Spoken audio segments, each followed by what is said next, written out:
I feel like the luckiest guy in the world. Here I stand, head of Walt Disney Studio for Southeast Asia, quite unbelievably, and even as I say it, I know two things.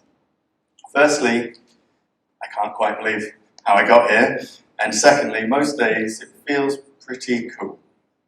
And people often ask, kindly I think, they ask, how did this happen? What got you to this point? Did you study film at university, or maybe business, or economics, accounting? And the answer is no, none of these things. But when I say I'm the luckiest guy in the world, it isn't exactly exaggeration. It's half true.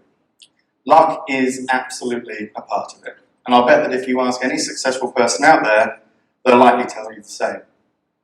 This is the other side. For those of you at school, or for those of you who are long since graduated, the ability to recognize and to move on what luck throws your way is just one of the keys to success that isn't in the general curriculum. You won't necessarily find it in a textbook. But that's not to say that it can't, or more importantly, shouldn't be taught.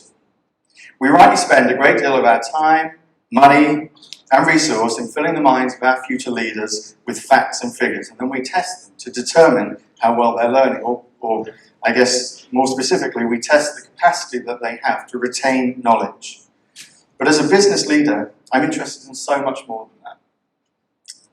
The other side of school, the other side of the coin, the other side of the brain, the other side of simply being taught to memorize facts and figures, and ultimately, the other side of each of us.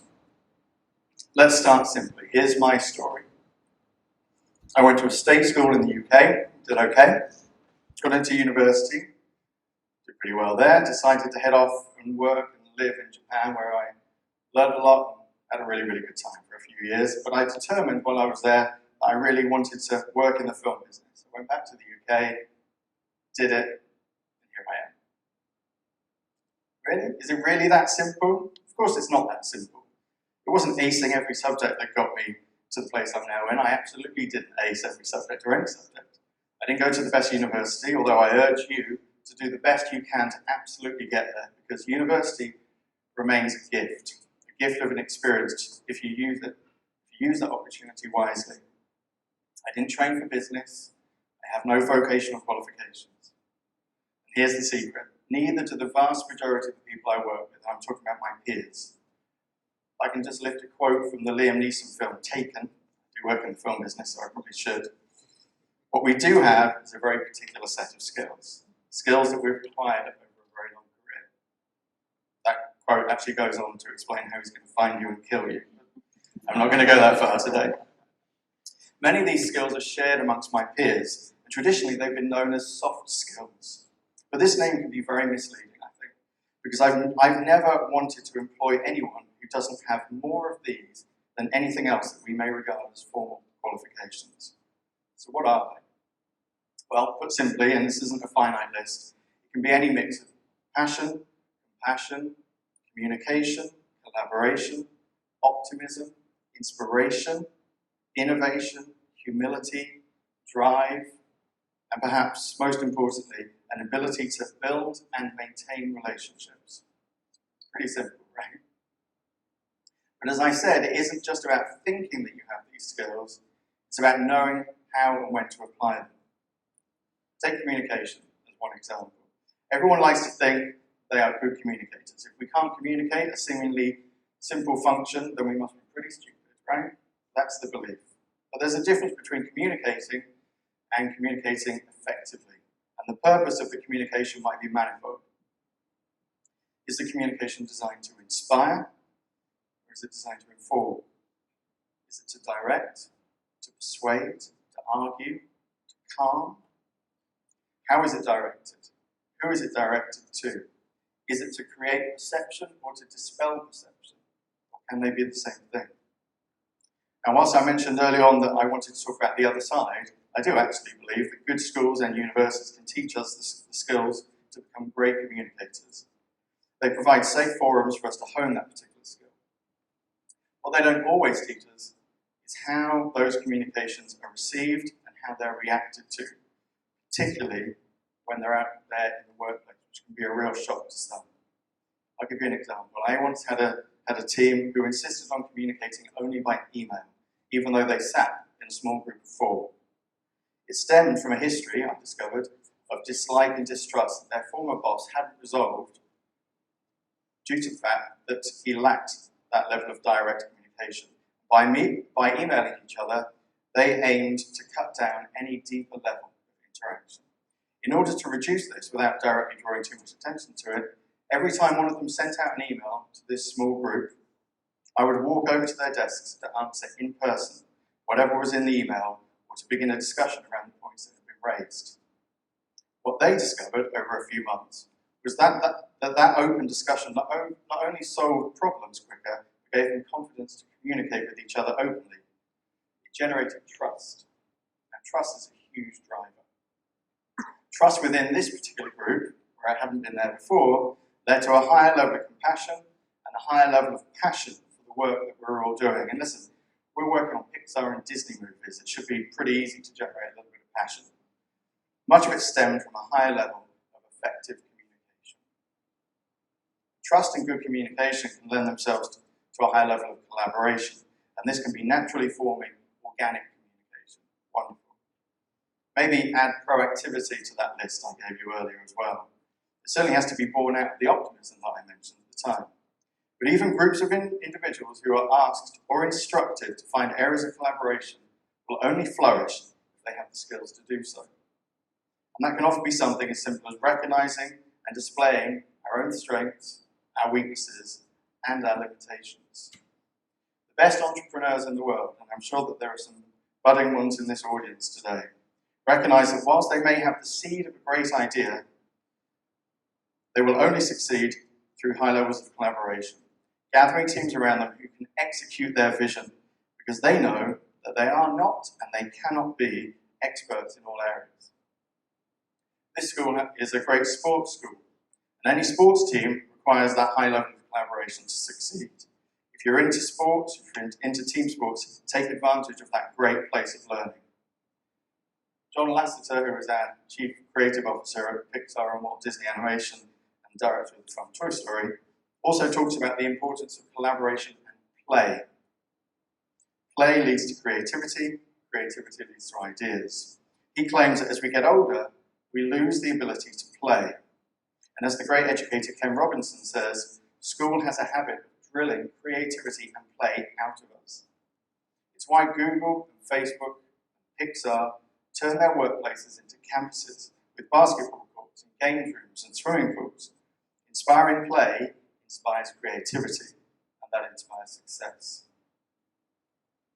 My wife may disagree with me, she's here, ask her. She may disagree with me, but I am an optimist. The CEO of the Walt Disney Company, Bob Iger, is very fond of telling us that optimism is one of the greatest traits of a successful leader. It's a very Disney thing to say, right? Disneyland is, after all, the happiest place on earth. But it isn't that kind of optimism that I'm interested in. It's more of a can-do attitude, or a belief that anything is possible. Anything is possible. I'm not a fan of being told that there is nothing more that can be done. I have a hard time with the attitude that something isn't possible just because it hasn't been done before. Something I come across a lot in some of the more traditional side of my business. Optimism. Belief. Combine that with collaboration and communication and a trust in your peers, and great things, seemingly impossible things, can be achieved. And whilst achieving, or striving to achieve, innovate. You'll all be aware of the expression test and learn. That should be a mantra for life. I work for one of the world's largest media companies, and something that we're acutely aware of is that innovation in the new digital world means that our audience is often running away from us. What I mean is, the growth of digital has exploded innovation and democratized it at an accelerated rate. We're constantly trying to keep up with the next new thing, especially social platforms for marketing to our target audience. But innovation isn't just about technology, and that's very important.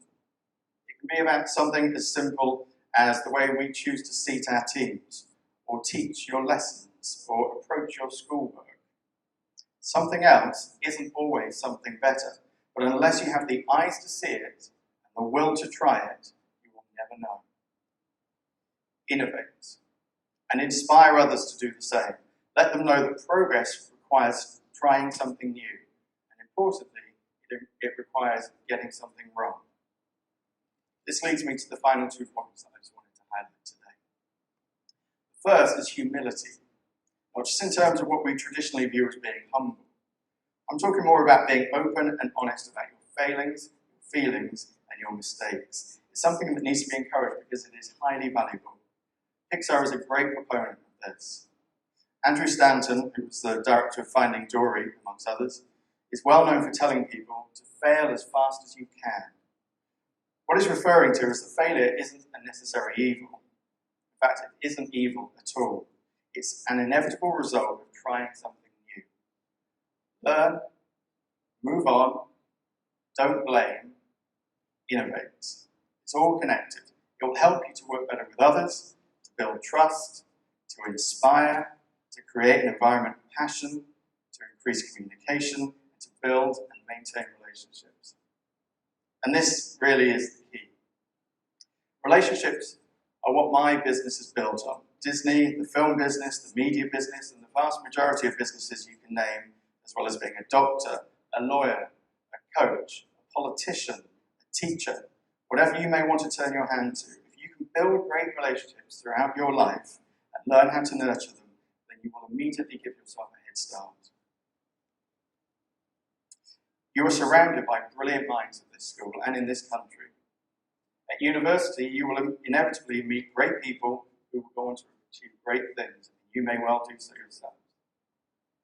Not in a false or contrived way, but put work into building your network as you move through life. In my day, when we met people, all that we could do was exchange our parents' phone numbers and their addresses. And then we had to be in the right place at the right time in order to receive any communication. We were bound by the limitations of our geography.